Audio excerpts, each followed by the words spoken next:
پاکستان میں دہشت گردی کے واقعات میں اگر آپ دیکھیں ایک پیٹرن تو اس میں اضافہ ہوا ہے. 2014 میں جو دہشت گردی کے واقعات ہوئے وہ کمپیئر کیے جا سکتے ہیں 2014 کے بعد جو سب سے زیادہ آپ کہہ سکتے ہیں کہ مشکل ترین سال تھا ان ٹرمز آف سیکیورٹی, اور اب اس کی جو امپلیکیشنز ہیں وہ بھی سامنے آنا شروع ہو گئی ہیں. اس ہفتے یو کے کی گورنمنٹ نے ایک ٹریول ایڈوائزری جاری کی ہے اپنے شہریوں کے لیے کہ کہاں کہاں انہیں احتیاط کرنی چاہیے کہ وہ پاکستان کے ان علاقوں میں نہ جائیں, اور جو لسٹ ہے اس میں کوئی پاکستان افغانستان کا بارڈر ہے, اس کا کچھ ریڈیس خیبر پختونخوا ہے, بلوچستان ہے, سندھ کے کچھ علاقوں کو بھی آئیڈینٹیفائی کیا گیا, دیٹ از اے سرپرائز, پھر آزاد کشمیر وغیرہ ہے. اب ایک تو پاکستان میں اوور آل ہم نے جب دیکھا تھا کہ دہشت گردی کے خلاف کامیابیاں ملی, حالات بہتر ہونا جب شروع ہوئے تو یہ تمام جو کنٹریز تھیں انہوں نے اپنی ٹریول ایڈوائزریز کو ریوائز کیا تھا. پاکستان میں جو پہلے انٹرنیشنل کرکٹ میچز نہیں ہو رہے تھے وہ ہم نے دیکھا واپس آئے. انفیکٹ اگلے ماہ آپ کو پتا ہے کہ پاکستان چیمپئنز ٹرافی کی میزبانی کر رہا ہے. تو یہ جو یو کے کی ایڈوائزری ہے اس کا ایک پولیٹیکل اور ڈپلومیٹک امپیکٹ تو ہوتا ہے. ڈو یو تھنک کہ یہ اس کا اکنامک امپیکٹ بھی ہے, کیا امپلیکیشنز ہیں اس کی؟ کامران, یہ میرے لیے خود حیران کن تھا جب میں نے یہ ایڈوائزری دیکھی. بیسکلی ایڈوائزری ایشو کی ہے foreign common wealth development office نے, جو ایف سی ڈی او ہے ان کا, جو اوور آل پاکستان کے اندر بھی اس کے کافی پروجیکٹس ہیں ٹیکس کے شعبے میں اور باقی شعبے میں. یہ ایڈوائز بھی کر رہی ہے یہ آرگنائزیشن گورنمنٹ آف پاکستان کو. آپ کو یاد ہوگا اسٹیفن ڈرکن جنہوں نے وہ اکنامک پلان بنانے کی کوشش کی تھی پاکستان کے لیے, وہ بھی ایف سی ڈی او کے پلیٹ فارم سے یہاں پہ کام کرتے رہے ہیں. یہ ایڈوائزری کی 2-3 امپلیکیشن, اور پہلی بات یہ ہو کیوں رہا ہے. اگر آپ نے ایک پیٹرن نوٹ کیا ہو پچھلے چند دنوں سے یا چند مہینوں سے کہ جب کوئی بہت بڑا کوئی واقعہ ہوتا ہے جس میں ہماری سیکورٹی فورسز جو ہے ان کو کل کرتی ہیں, جو ٹیررسٹ ہوتے ہیں ان کو ایلیمینیٹ کرتی ہیں, تو پریزیڈنٹ آف پاکستان اور پرائم منسٹر آف پاکستان کی طرف سے میسیجز ہوتے ہیں, پریس ریلیزیں جاری ہوتی ہیں. وہ ان اے وے تو اچھا ہے کہ سیکورٹی فورسز کا ایک مورال کو وہ بلند کرتا ہے. دوسرا اس کا پازیٹیو امپیکٹ یہ ہوتا ہے کہ لوگوں کو یہ فیل ہوتا ہے کہ ان کی سیکورٹی کے لیے کام ہو رہا ہے. بٹ اس کی ایک نیگیٹو سائڈ بھی ہے.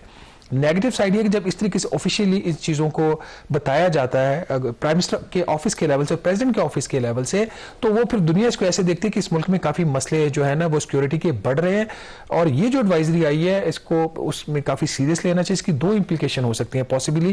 ایک تو جب انٹرنیشنل کریڈٹ ریٹنگ ایجنسیز جو ہیں وہ جب پاکستان کو ریویو کریں گے, اکنامک چیزیں بھی دیکھتی ہیں, وہ پولیٹیکل سیکورٹی کو بھی دیکھتی ہیں, تو اس کانٹیکس میں اس کی امپلیکیشن ہو سکتی ہیں. اور دوسرا آپ کو پتا ہے کہ جو کنٹری پارٹنرشپ فریم ورک جو ورلڈ بینک نے ابھی اپروو کیا ہے, اور اس میں ان کا جو risk to the implementation of the framework ہے اس میں 2 چیزیں انہوں نے ہائی لائٹ کی تھی, پاکستان کی پولیٹیکل انسٹیبلٹی اور سیکورٹی کی. اور یہ جو ایڈوائزری بہت ہی زیادہ کمپریہنسو انہوں نے ایشو کر دی ہے, جس میں چلے پاکستان افغانستان بارڈر کی تو سمجھ آتی ہے کہ 10 میل کے ایریا میں جو یو کے سٹیزنز ہیں وہ نہ جائیں.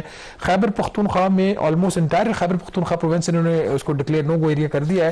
اس میں انہوں نے نام دیے ہیں, ان کے پشاور جیسے شہر کو بھی اس میں اس ایڈوائزری کے اندر شامل کیا ہوا ہے. اب پھر آپ کی جو کراکرم ہائی وے ہے, مانسیرا ہے, داسو ہے, چلاس ہے, مردان, چترال, ان ایریاز کی بھی ایڈوائزری ہے.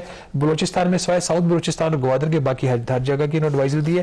سندھ میرے لیے ایک حیران کن تھی. سندھ میں آپ کو پتہ ہے اس طرح کے واقعات جو ٹیررزم کے وہ کم ہو رہے ہیں. سندھ کے اندر بھی انہوں نے لکھا ہے کہ صرف اسینشل ٹریول کریں to all areas of Sindh province north of and including the city of Nawabshah. تو کافی زیادہ کمپریہنسو ان کی ایڈوائزری آئی ہے. I hope government of Pakistan اس کو ٹیک اپ کرے گی ایف سی ڈی او کے ساتھ اور یو کے ہائی کمیشن کے ساتھ. اس کی کیا وجہ بنی, کیوں اس کا بیک گراؤنڈ کیا, کیوں اس طرح کی ایڈوائزری ایشو کرنی پڑی ہے؟ ایگزیکٹلی. اور گیون دا فیکٹ کہ جو پاکستان میں یو کے کی ہائی کمشنر ہیں ان کی بڑی آؤٹ ریچ ہے, بہت زیادہ وہ آپ کہہ سکتے ہیں کہ پبلک ڈپلومیسی بھی کرتی ہیں. اور کیونکہ یو کے کی طرف سے اگر یہ ایڈوائزری جاری ہوئی ہے تو آپ کو پتا ہے کہ پھر باقی جو ممالک ہیں وہ بھی پھر ان ویسٹرن کنٹریز کو فالو کرتے ہیں. اس میں کوئی شک نہیں ہے کہ سیکیورٹی کے ایک جو سچویشن ہے پاکستان میں موجود ہے, بٹ اس طرح کی اتنی براڈر ایڈوائزری ایشو کرنا اس سے یقینی طور پر پاکستان کے لیے چیلنجز سامنے آ سکتے ہیں. اور سیکیورٹی کی اگر آپ بات کریں تو حالیہ اگر 1-2 ہفتے دیکھیں تو لگ یہ بھی رہا ہے کہ پاکستان کی طرف سے جو کارروائیاں ہیں ان دہشت گردوں کے خلاف وہ تیز بھی کی گئی ہیں, اور کچھ ایسے واقعات ضرور ہوئے ہیں کہ جس سے لگتا ہے کہ پاکستان کی جو انٹیلیجنس ہے وہ کچھ بہتر بھی ہوئی ہے, کہ جس میں بڑے ہارڈ کور قسم کے جو دہشت گرد ہیں ان کو بھی ایلیمینیٹ کیا گیا ہے. سو لیٹس سی کہ اس میں پاکستان اس چیلنج کو اوور کم کر پائے, کیونکہ پاکستان افورڈ نہیں کر سکتا کہ دوبارہ وہ ماضی والی سچویشن آئے. پروگرام دا ریویو سے اتنا ہی. کامران یوسف اور شہباز رانا کو اجازت دیجیے. اللہ حافظ.